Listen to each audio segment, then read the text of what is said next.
Hi, my name is Beth Sims, and I would like to introduce to you my lesson plan for implementing ITSE-S standards in my classroom. The objective of my lesson was to have my students learn about the unit circle and then create the unit circle and then use it to synthesize all 6 trig ratios around the unit circle.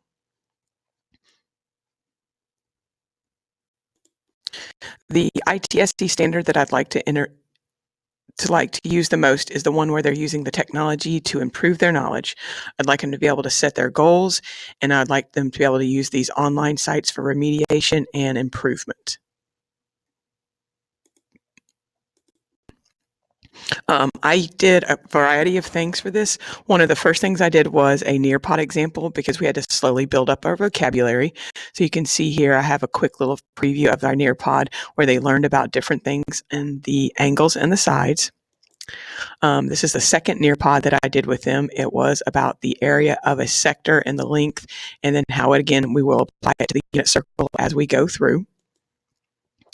The next type of technology that I used with my students was quizzes, and you'll see on my quizzes sites here, this is how I used and did remediation for individuals, and this is how I did practice. I just have 3 showing here, but we actually did quite a few more in class, and so you can see, and basically they click play, and it allows them to do it with a nice interactive. Right. One of the third pieces of technology that I used with them was Kahoots.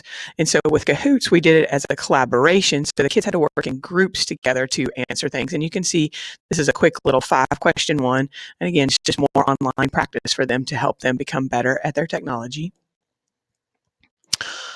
One of the third pieces that I did was I created some YouTube videos of my own to provide them in their Blackboard so they could watch me teach a lesson, and then that way they could watch and I could walk around and help. And here's a second one where we were talking about angles and standard position. So we have to build all this prior knowledge prior to getting to the unit circle.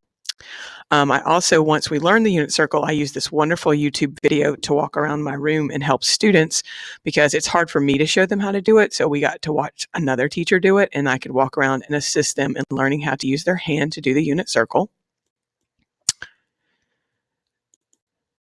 The Nearpod lessons and all of this were wonderful for me because it allowed me to walk around and assist the students while they were learning. The Kahoots and the quizzes were great for gamifying it and kept the students' interest very much. We did all of our lessons within the classroom with our Chromebooks that were provided. Now, if a student didn't have access, they could come in before or after school and do it.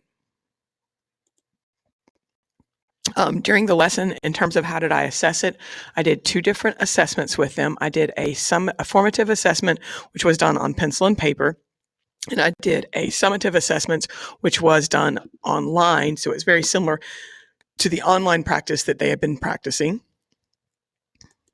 This is an example of my formative assessment. And so you can see it was all the things, really, this was building up to our creating the unit circle, so that when I got to the unit circle and I got to my summative assessment, the summative assessment was only the unit circle, and it was delivered through a Google form, which you can see right here. So it's very similar to all the online practice we did with my students. And so they would just come in and then just select their answer. And that's my summative assessment. Some of my final thoughts and troubleshooting. So in terms of a couple of troubleshooting things that happened, I know that one of the days when we were watching the videos, the internet went down. To come around that, I easily could download it to my teacher's computer and then show from there. I did have Microsoft reset during the Nearpod example, and my whole computer shut down. But the nice thing about Nearpod is it holds where you are. So my kids just waited for me to get back in, and then we just proceeded back through the lesson.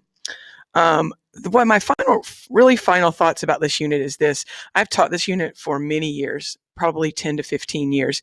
And I think this is the most success I've had, and where my kids have performed the best was just through this, using technology and all the remediation and extra practice that they could go and do when they weren't successful. And I would strongly recommend the use of technology to any of my colleagues for this lesson. Thank you for your time, and I hope you have enjoyed my lesson.